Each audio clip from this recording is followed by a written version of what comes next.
Hello guys, আজকে চলে এলাম পাল্লা রোড। দাদাভাই সাউন্ডের মাল ভাড়া যাচ্ছে পারাজ কোলকোলপাড়া।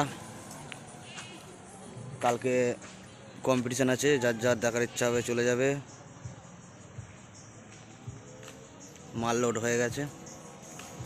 পার্টির ছেলে ওপরে কিছু আছে।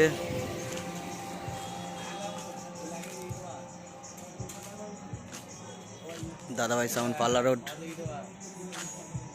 ওই যে পার্টির ছেলেরা। কালকে কখন হবে গো কম্পিটিশান? কালকে হ্যাঁ, 4টা থেকে। 4টে থেকে শুনতে পেলে। 4টে থেকে কম্পিটিশান আছে, চলে যাবে সবাই। দাদাভাই সাউন্ডের গোডাউন ওইদিকে আছে, দেখাচ্ছি।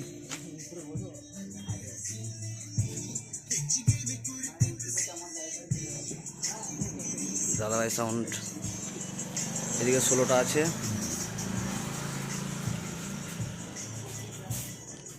এগুলো হচ্ছে কন্ট্যাক্ট নাম্বার।